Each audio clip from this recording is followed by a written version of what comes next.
Good morning, everyone. Good morning, and welcome once again to our weekly SonRise Project call, where it is always a safe space filled with love and a desire for us to heal, starting with ourselves. I'm grateful we're all here this morning.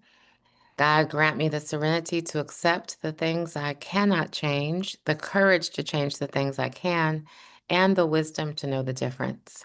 And this morning we have an open session as we do the first Sunday of every month with our resident expert, Dr. Linda McGhee, who is here with us with her beautiful new hair do, loving it, and big bright smile on her face. And just a little, if anybody is new and doesn't know who Dr. Linda McGhee is, a little bit about her. Dr. Linda McGhee, she's a clinical psychologist, attorney, and nationally recognized mental health expert and speaker. She has been featured everywhere, including the Washington Post, the New York Times, Huffington Post, BET's mental health special, and so much more. She is author of a chapter in a book on bipolar disorder and the essentials of multicultural assessment. She served on the clinical faculty at the Washington School of Psychiatry and is a visiting faculty at George Washington University and the Chicago School of Professional Psychology. She has done so many amazing things, and I think most important to us and this community, our community, as she has been with the SonRise Project since the very beginning, since day one, going on 6 years. I can't even believe it. And we're so grateful for you, for your wisdom, for your coaching, for your counsel, for your love and support all these years. So it is an open session. Thank you for being here again, Dr. Linda. Good morning. Thank you. I just wanted to say to SonRise before we open up the mic is that SonRise has developed into a real force in terms of supporting parents. And it's helped me so much in terms of listening to all of you, in terms of my work with parents, with children. You all have, I have gotten so much more out of it than I've given. And I'm grateful to all of you. And I mean that. Oh, I love that. And I want to just echo that. I feel the same way. I was telling somebody this week how this community is so important and such a blessing to me personally. So whether it's one person or 10 people or 5,000 people, it's it's a space that will always be here, for us. And it Right. helps me every week as well. So I I mean, my philosophy, if it helps one parent move through the absolutely. world easier, more guilt-free, helps one child, one family system put their child and help their child get on the back on the right road again, then I'm grateful. That's right. Let's start by even though this is an open session, I wanted to open the mic. We have had and check in with y'all. This has been a trying week, and Mhm. Kelli's going to talk a little bit more about the big bill and everything that's come from it. And my perspective is obviously the devastation that it's going to cause communities in need, and particularly in mental health benefits. But there's so much more there that is just devastating. And I just want to have people have the chance to breathe out, put something in chat, come up on speak out loud, but just to sort of check in with y'all about where y'all are. Yeah, it's been a trying week, and I'd love to have people speak. It's been a trying week for everybody. And this bill that passed, which is just awful, and it's, all the sweeping legislation impact and how it's going to impact millions of people negatively is quite something. And for me personally, in the middle of it, I was dealing with, in a good way, trying to take a pause to celebrate some positives, like the impact of the Crown movement. It was National Crown Day this week. And so I was trying to, in the midst of it all, have a moment of celebration on National Crown Day, which it felt a little odd, but it felt great to pause and have a moment and to celebrate some young people. Even though it might feel odd, Kelli, it's just so crucial. We talk about it every time I'm on here, and it sounds almost cliche now when we say find the moments. But The it's moment. more crucial than ever to find the moments, because when you have a political system that's trying to make you feel bad, that's trying to steal your history, that's trying to Yeah, wear you down, one of the ways you fight back is that you don't let it demoralize you, that's right. and you go out there and you take your walk in the sunshine, and you put on your gospel music, and you put on, I just listened to this, I opened an email from Black Girls Breathe, right, and it took me through a meditation. Whatever it is, if you take that little savings and you take a little break, Mm-hmm. if you take off a day or two a month during the summer and make your, have several 4-day weekends, even if a vacation is not within your reach, there is so much local you could do. You can go to parks. Almost every city has free concerts and free movies outside. Mm-hmm. Go and try to find some fun. Laugh Mm-hmm. with your kids. Take a break from that boss. Take a break from social media. I am vowing this Yeah, summer that I am going to break my social media habit. that's Um, good. and I'm working on it, but I think I'm going to have to go cold turkey. That's great. But at least I have a friend that's been taking off Fridays and the weekends from social media. So figure out how you can go have some fun, Mm-hmm. hug somebody that wants to hug you back, and do some things that help to heal. We're going to talk about ways that you can fight back later. But for now, let's talk about just finding joy, finding pleasure in something, taking pride in something, and helping your children to do the same, because it's very, very tough on them also. Mm-hmm. It's a different economy that they're facing. For those of you who have college grads and grad school grads or no grads, they haven't graduated from anything, the job market is tough. Yeah. This is a tough time for them, and they've lived through a lot. So, does anybody have any like visceral reaction or something that they're? I know that somebody's on here is holding in something. All right. So talk to me. Do you want to start us off? Sure, sure. So I guess where I am, like I am very disappointed in just America. When, of course, when I heard what happened with the bill, I don't know if it was false hope or what. I was hoping that the bill would not pass. Yeah, me Um, too. but on the 4th of July, I think is when it really hit me, when I saw how performative the holiday is.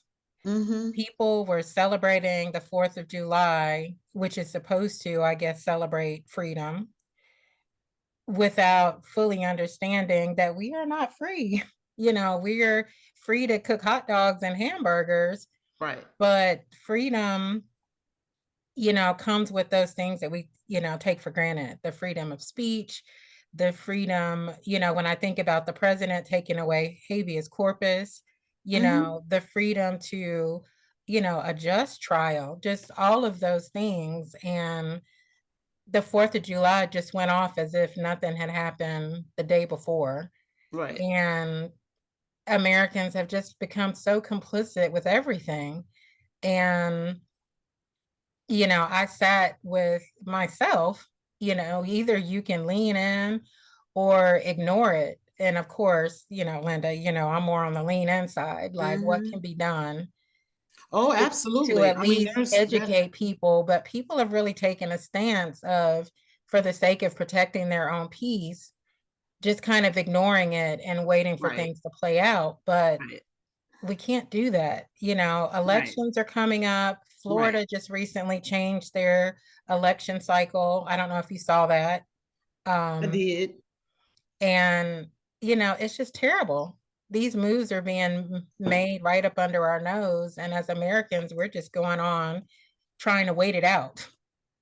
until this No. administration leaves. So I really want us to lean in and do more. And I think I was more bothered by the inaction than I was by what happened on July 3rd. They're not going to give in unless demands are made. And so when I think that what you're saying about leaning in is one of the ways that you deal with trauma. You find your joy, yes, you continue to do that, but you have to find ways in your communities and with the local elections, with the state elections, with the national elections, with community organizations and activist organizations to find a way to do your part. And that's just it. We have to find ways to do our part, even with our busy lives, even trying to cling to our jobs, even trying to keep children in college. You just have to find ways to help. And there's many ways to do your part. Not everybody's on the front line. Figure out what is comfortable for you. If it's just going into someone's office and volunteering in an election office, if it's volunteering to work, my husband works at the polls. Find ways to do your part and find ways to do your part that, if you can, that in things that interest you. Dee works on behalf of children and education and disabilities, and she's serving on these state boards. I don't know how she's doing it. She's doing it while she has, taking a child on the swimming circuit, which is pretty much 24/7. So please find a way, as fighting for your rights, asserting yourself is one of the ways under liberation therapies that you heal yourself. You said something so intriguing just now to me. I'd never heard liberation therapies. Can you say more on that? So the way that trauma has been processed in the field of psychology is it comes a lot out of military post-traumatic stress. And that is what is in the main trauma that's in the DSM. Racially based therapy, some development, racially based trauma that you get when you're growing up, called developmental trauma, is not centered, right? So, and it's not contained in the DSM. And so therefore, the treatments that have been developed to treat trauma is to help you to process the trauma and help you to cope with the trauma, right? And give you coping mechanisms, right? Yeah. But that leaves out the aspect of culture and race from treatment. So about, this has been around a long time, but Black therapists came up with liberation trauma treatments. And these liberation-based treatments do help you to cope and process the trauma, work through the trauma, cope with the trauma, but they also have an aspect of seeking justice and seeking redress for what you have gone through as a way to help you heal. I mean, like used, for example, the Montgomery bus boycotts, where people came together to process the fact that they were under all these rigid systems of oppression, but they also banded together as communities to do the Montgomery bus boycott. And in the same way, to give us credit, people have banded together and communicated together to talk about brands and where they're going to put their money and trying to buy within community. So those are all ways to do it too, in addition to the political process. But DSAP is absolutely correct in that it's not going to happen on a layback. And there are obviously lots of people, even on this call, who have worked on these issues, that are continuing to work on these issues, that are working in the election process, that are contributing to candidates, and that are working. But just know right now is that each and every one of us should have some concrete things that we are doing and planning to do, and involving our children in these things, because they're a little bit removed, and we try to keep them segregated from things. But take them out, make sure they go with you when you vote. Make sure that they understand what it means to vote, right? Make sure that they don't fall for the okie doke of staying at home, right? Of ceding their power by saying, I'm not going to vote, they're all alike. That's how we ended up here. So, that is sort of the basis of liberation-based traumas, is that you don't just cope and process, you go out and find ways to right wrongs that happen to your group. That's awesome. I love that. I love that. And I know it's quiet this morning. And Yes. does anybody have anything they want to chat about, share with one of your children? This Um, is Vicky. Good morning. Good morning. Thank you, Dr. Linda and Kelly and Dee. It has been an interesting week, is the word that I will use. What I was thinking about this morning is the opportunity for community, if I can say it that way. Yes. Yes. And mhm. I won't go into the fact that I am a unapologetic conspiracy theorist, the whole liberation psychology and therapy. I'm very passionate about it as well.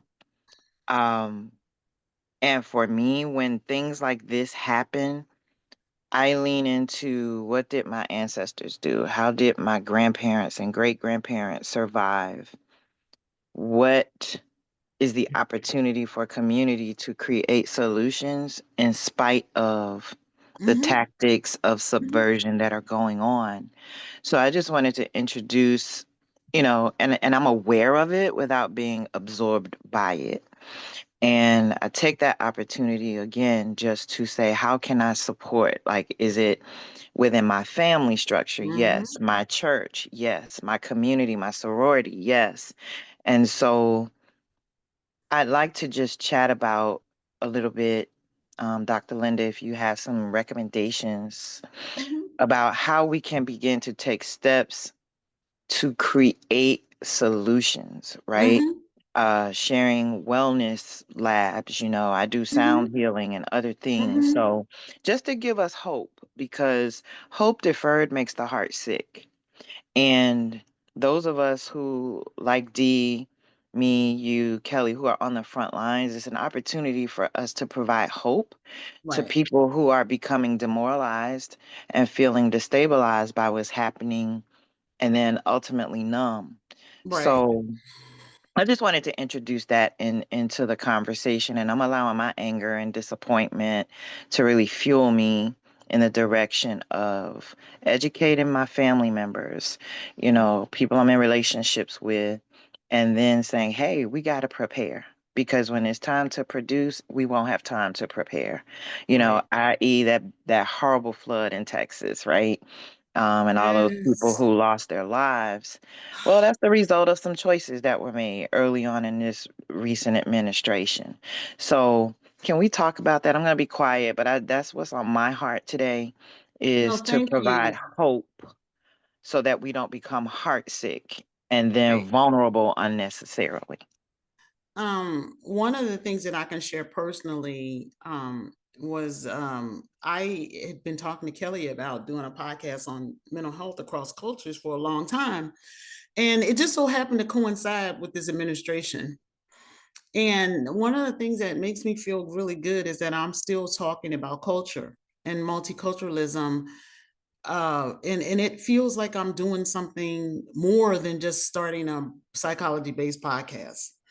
So that it makes me feel good. And so what I'm thinking about is in our organizations that we already have created, in our structures that we already have created, our churches, our community groups, our sororities, our women's organizations, our men's organizations, our scholarship groups that we're on, anything that you're involved in, I think this kind of mobilization should be brought up. What can we do more? What can we offer? Can we get together and offer lunch programs in the summer? Can we provide food at community centers or places where people are? Can we drop off food at aftercare? What can we do? Can we enhance scholarships? Can we make it easier, find a place like they're doing in Baltimore to address mental health and crime? Can we provide more space for youth? Can we provide can we bring in a mental health specialist to talk to our group to help us? Because one thing I didn't say, I started off with finding joy, but really where we need to start ourselves is we have to stay sane. We have to individually stay sane and help people around us stay sane and whole throughout all of this. Mhm. And when we do that, and we can go out and say to people, this group sounds stressed, maybe we should bring in a mental health person. But finding ways that this bill is going to impact people and seeing if there's ways that we can help. Is there, there's a church around the corner from me that my husband works at, and they've decided that they're going to do more pantries. And they've started to collect money in order to do that. And there's still grants and money that's out there. So is your group in positions where they can capture money in order to help? Money comes out of your pocket, but there are also people that are funders out there that are still trying to do the right things. So how can you mobilize? That's how you mobilize. How can you enhance the services that you already provide that can leverage people? I'm trying to think about philanthropic efforts in psychology, in terms of helping young clinicians of color make it in the field. So there's all kinds of ways that you can help, both within the political system, but within our communities that can help. And like I said, it comes out with you feeling really good about it, right? Kelli's done a lot of work with the Crown Act, helping people, making laws across the country that make it illegal to discriminate in employment situations because of hairstyles. That is doing her part. That's helping people stay employed that have worked so hard to only be denied it because of their hairstyle.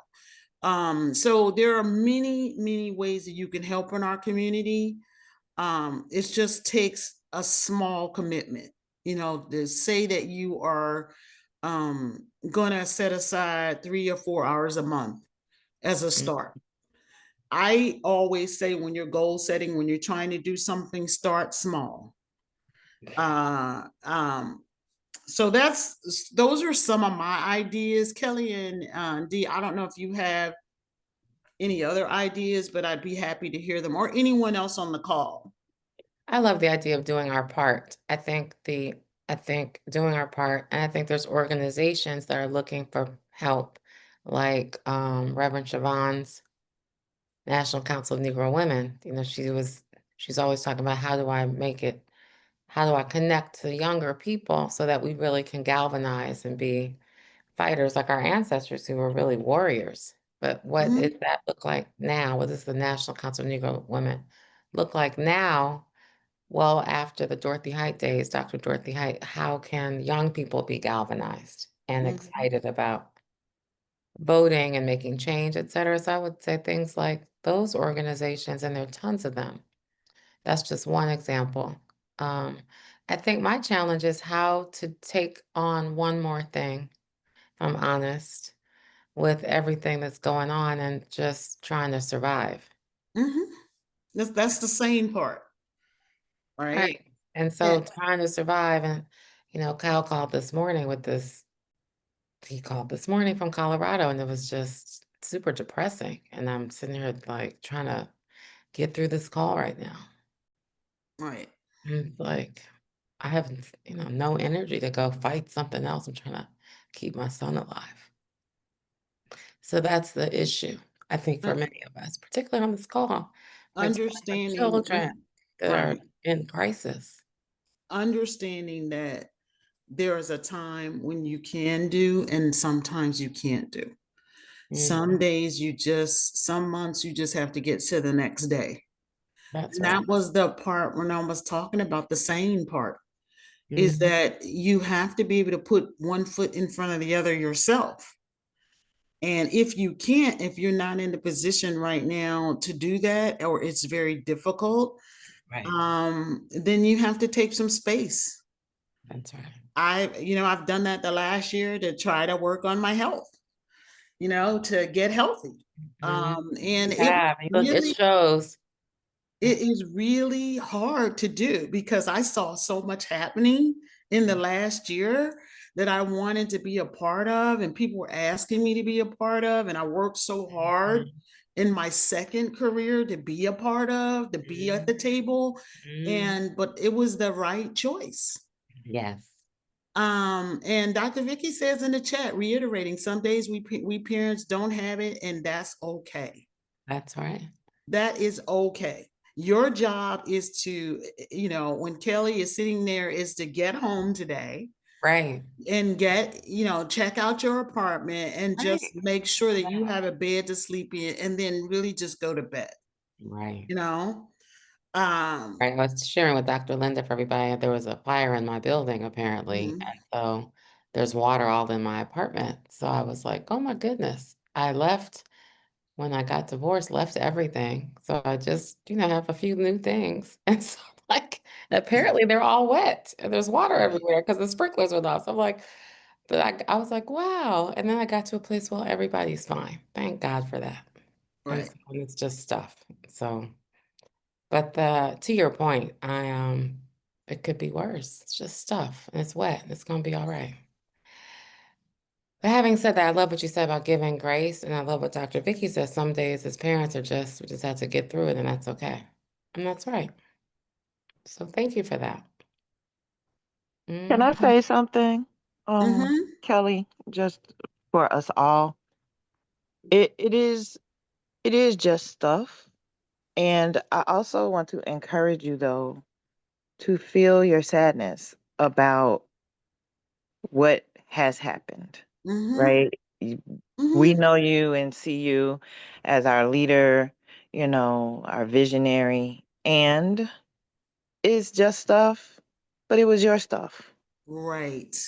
You know what I mean? And so I want to just hold space for you to feel sad about that, to cry Right. about that, to not be okay about that, and not feel any pressure to perform for yourself, for us, for anybody, because, I'm dealing with a young adult as well. And it's a very challenging time for me. Mm-hmm. So I have pulled back, as Dr. Linda said, from a lot of things that I would want to be publicly involved in. I just don't have it. And I'm not explaining it. I'm not apologizing for it. Mm-hmm. It's very hard right now. What I'm supporting my young adult through. I have my grandchild with me right now, just as an example of it. And it's hard. It is hard. That's in addition to what's going on in the world. So Right. I just want to say to you, Kelly, it's okay to be angry and grateful. They both can Right. exist And they at can the same exist at the time. same minute, in the same, Yes. right?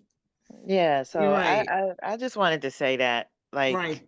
Thank you for, You, yeah. verbally Thank you. acknowledging that Kelli, is not there. And many of us are not there. I can tell by the silence that there is a lot of depletion That's a in good our word, community. depletion.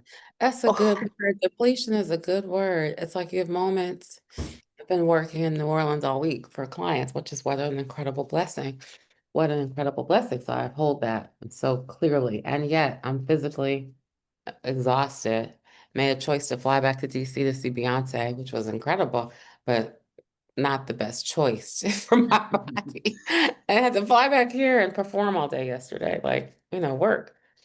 To that point, though, it's like I love what someone said earlier, taking the moments, those moments to celebrate and those moments of joy are important. And then at the same time, moments to rest, because I am physically exhausted and don't know. And moments to grieve.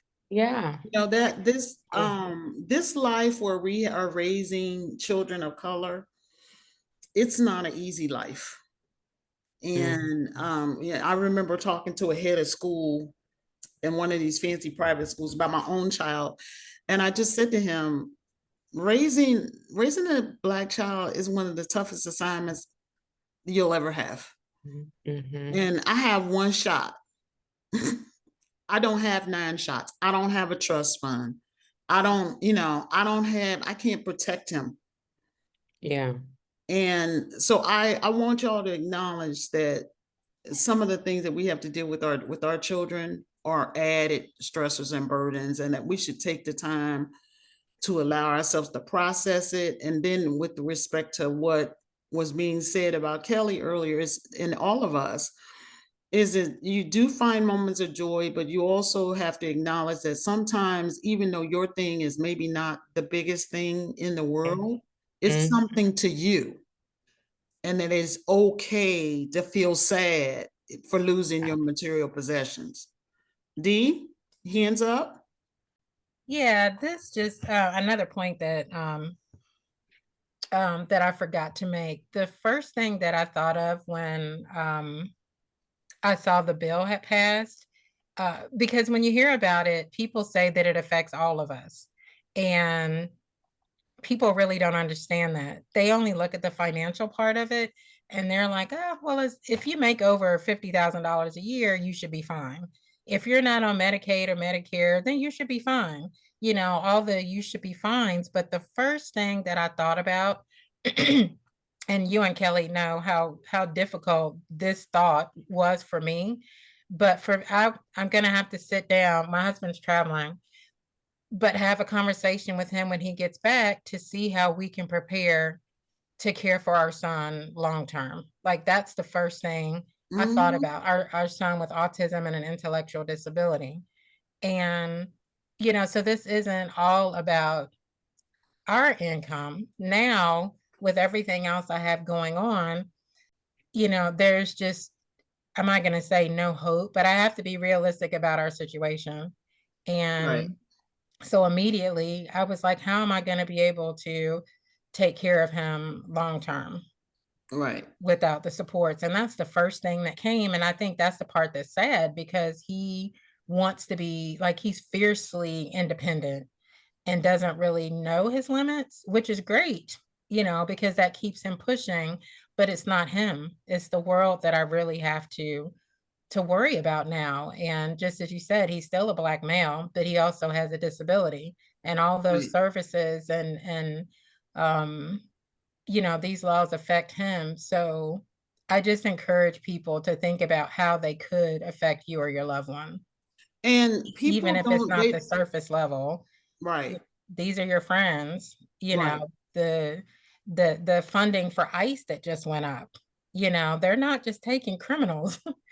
They're it's just terrible. So I just want people to think about others, love others. And it really comes down to that. Just have some level of compassion for someone that's not yourself. That's one of my biggest disappointments in America right now, is what I see is just like, oh, it doesn't impact me, or like, they're criminals, and just the dehumanization of other people. That is really tough. And again, I don't think the confusion and the misdirection and pointing people toward hate has really worked to take the focus off of what's in this bill. I would just say personally in my family, we got Medicaid to help. You can get Medicaid to help if you're a sibling or a loved one is taking care of your parents. You can get some support for that because it's way cheaper. That will likely go away. And my sister took care of 3 family members, parents, and my younger sister, who, you know, I've shared with y'all, passed away in September. So she was able to do that with a small, you know, $1,200 payment a month. So that's just an example. When you just think about poor people on Medicaid, that's not all that Medicaid pays for. Medicaid pays for nursing homes. So I think that people are going to be way more impacted than they think they are. You know, community programs being taken away means that more kids on the street, more things to worry about. So you can try to isolate yourself, but I don't think there's any way that this bill is not going to touch each and every single American. And yeah, public school funding supplemented with Medicaid. 41% of all births in this country are covered by Medicaid. So let that sink in, y'all. 41% of births are paid for by Medicaid in the United States right now. Wow. And any prenatal care obviously follows with that. It's quiet. Does anyone have anything they want to share, get off their hearts? This is what's so lovely about this call, Dr. Linda, is it's open for anything that Mhm. someone may have on their heart. How are you doing, ladies, this morning? I was thinking about when the bill was passed. I was just thinking right now my son is in supportive housing, and I know I have another niece who's in New York who is in this wonderful supportive housing program, and it took 2.5 years to get one of them in and over a year to get my son in. And I'm pretty sure based on these, I'm not sure all that's going to happen, but it's almost the annoyance of you go through all of the steps to go through all of the right ways to get into a program that you're overly qualified for. And what the future of that, I'm not sure what's going to be. And I'm not really sure having them come back and live with me, how's that going to roll? Just so the emotional and psychological Mhm. implications of it, it's just, it's a bit much, when you start to Mhm. think about how it really, like, what happens then? And then because they're adults, it's not like they let us know if or when they get everything funded. You don't know, so it's another stage of being in the thick of it, and praying about it. But I've been reading this book called Rest is Resistance, and it has really been a bit helpful, just really explaining, like, taking the time out to take care of yourself, to take that breath, to feel what you feel actually, and sitting with it, and understanding how that impacts you physically and emotionally, impacts your way of being. And so, like, I think it was Vicky might have said, or Linda, I can't remember, but it's that whole needing to acknowledge how this is. Are you still there? Hello? Yep, you ended on leading to acknowledge. It looks like she's there. We can't hear you anymore right now, Jules. Maybe she just went out for a second. I see, it looks like the Okay. phone's still on. While we're waiting for her to come back, is anybody else? I mean, what she was mentioning is real. I mean, you spend all of this time searching for the solutions that can keep your child safe and working toward autonomy and well and high well-being. All right, come on back then, Jules. I lost sound. Yes, go ahead. Oh, you can hear me? Yes, I can now. Go ahead. Oh, okay. Okay. I'm sorry. Don't know what happened. Well, it was just important to feel. So me too. I've been going through health challenges, and one of the things that I learned in my health journey is I'm not a real yeller and a screamer. I'm not one of those shouting or people who get it out. And what I learned is the impact of the stress was causing such negative impact in my entire body and in my nervous system and especially in my gastrointestinal areas. And that whole concept of rest and breathing and feeling and actually experiencing it and with the acknowledgement has been part of the healing. And that was a very new concept for me, but I just thought it tied in well with Dr. Linda's whole point with, taking care of your body, and Vicky's belly. It's going out again, Jules. I love the taking care of our body. Yeah, Absolutely. I put in the chat a book that talks about that, My Grandmother's Hands, and it talks about racialized stress and how that goes through and impacts your bodies. My Grandmother's Hands. Mm, But what I wanted to say about what Jules initially said is that you spend all this time trying to find a solution that mhm, that fits you, helps you to keep sane, gives you some space, but also works on their well-being. And then something like this comes up that takes the funding away. mhm, You know, we spent decades working with families, come up with some solutions that can keep the parents whole, and then this happens. mhm. And it's just sad. And I feel like that at least today, like, and we can do this again if you want. I'm actually thinking, and I'm going to talk to Kelli about this, of doing some in-person sessions Yeah. for people that just want to come, and maybe we'll have some music and some snacks. And And you know, sound bath. Dr. Vicky's sound baths are amazing. yes, Mhm, yes, yes. Yeah, maybe we'll do something to in person to sort of help us through these next months. Y'all have been a loyal part of our community, and we want to make sure that you stay whole. mhm.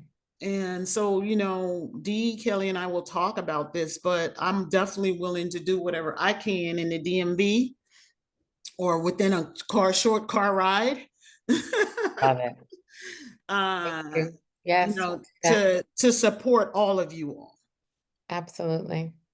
So we have time for maybe one last comment, or if anyone has anything. We're going to end a little bit early today, because I want Kelli to not have to run on two wheels to the airport.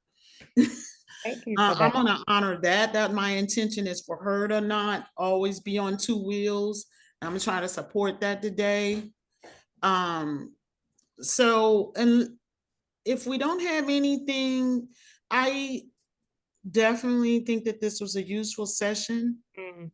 Mm, I'd like to do more of them, and maybe we can advertise them as such, you know, topics, you know, yes. but just to sort of talk about aspects of coping, processing, and seeking redress. And rest. I love Mhm. what you said earlier about rest when you were saying your doctor had said you needed, what did you say, 7 hours of 7 sleep? hours of sleep. That's just wonderful. I think I'm at 2 or 3. And if I can get the 4, that would be a blessing. But 7 sounds I like, mean, the wow. studies that they have about sleep right now and their ties to all aspects of health is unbelievable, you know. So yeah, I've got some support in the chat about doing a DC session. So, let's make that happen. Okay, let's do it. Let's make that happen. And I'm gonna turn it back over to you, Kelly, to We're gonna turn it over to Dr. Vicky to close us out. And I just alrighty want to say now. thank you for the support this morning. It was right on time. So Sisters Unfiltered is on July 16th, right? Just to make Yeah. sure that I'm supporting what services we already provide. that's awesome. Thank you. Mhm. Thank you for that. And so So, Dr. dear Vicky, I'll God, turn it over. Oh, there you are. yep, Thank you. I am here. God, we thank you for this day that you've given to us, and we choose to rejoice and give you glory. Thank you for new mercies today, for grace that is sufficient, for favor that surrounds us. Thank you that we don't have to be anxious for anything, but in everything, by prayer and supplication with thanksgiving, we can make our requests known to you while we are doing the work, because your word says faith without works is dead. So thank you for this community. Thank you for courage. Thank you for Kelly and Dee and the SonRise Project and Dr. Linda's consistency, giving us a place to come, even for our souls and our spirits to find rest, even if it's only for an hour on Sunday morning. We thank you for this space, for every household that is represented, for those that are on the call, those that will listen to the replay.